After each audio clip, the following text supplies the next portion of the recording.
নমস্কাৰ। আজি আমাৰ অসম চৰকাৰে আমাৰ শিক্ষা বিভাগত গ্ৰীষ্মকালীন শিবিৰৰ যিটো বিষয়বস্তু দিছিলে ভাৰতীয় ভাষা বিকাশ, আজি দ্বিতীয় দিন।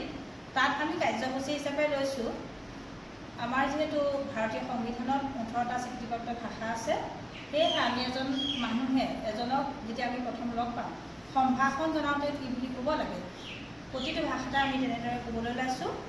ধন্যবাদ।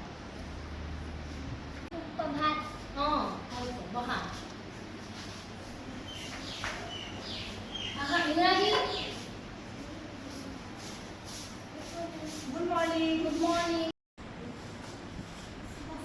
শুভ সকাল মহা।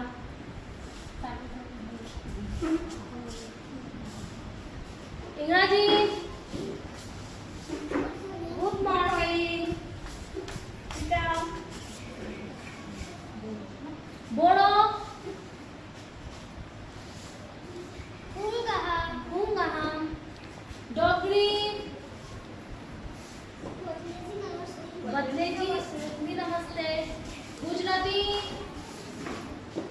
सुप्रभात। हिंदी सुप्रभात। कन्नड़ा शुभोदय। Kashmiri good morning.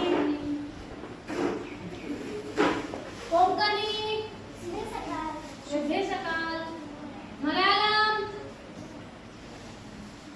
शुभ प्रभातम। मराठी शुभ प्रभात। नेपाली शुभ प्रभात। ओडिया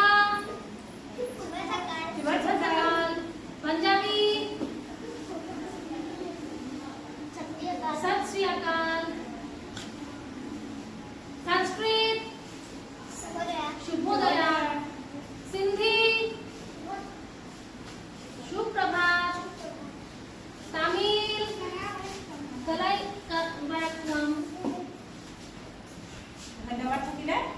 তোমালোকে এতিয়া আমি সম্ভাষণত আমি কেনেকৈ কৰোঁ তাৰ আজি শিকিলো যে ব্যক্তি এজনক কেনেকৈ সম্ভাষণ জনাব লাগে।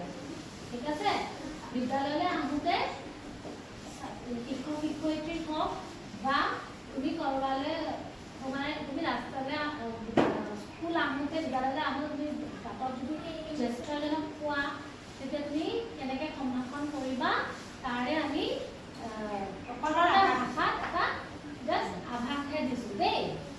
আৰু তোমালোকক আজি যে এইখিনি ক'লোঁ তোমালোকে ব্যৱহাৰ কৰি থাকিবা, গম পাইছেনে? এইখিনি তোমালোকে কৰি থাকিব লাগিব। আমি এতিয়া প্ৰতিটো ভাষাৰে এটা বাক্য শিকিছোঁ নে? তেনেদৰে আমি এটা বাক্য শিকিছোঁ, কাইলৈ দুটা শিকিম ন? আৰু এদিন আছে আমাৰ এটা ক্লাছ, হয়নে? আমি যিখিনি তোমালোকক দিলোঁ আজি তোমালোকে ধুনীয়াকৈ আয়ত্ব কৰি থোৱা, আৰু প্ৰথম সেই বাক্যটোৱে যদি আৰম্ভণি কৰোঁ নহয় সেইটো আমাৰ ধুনীয়া হ'ব, নহয় জানো বাৰু? আজিলৈ ইমানতে সামৰোঁ, আৰু তোমালোকৰ এইখিনি মনত ৰাখিবা, আৰু নেক্সট ক্লাছত আৰু আমি তোমালোকক শিকাবলৈ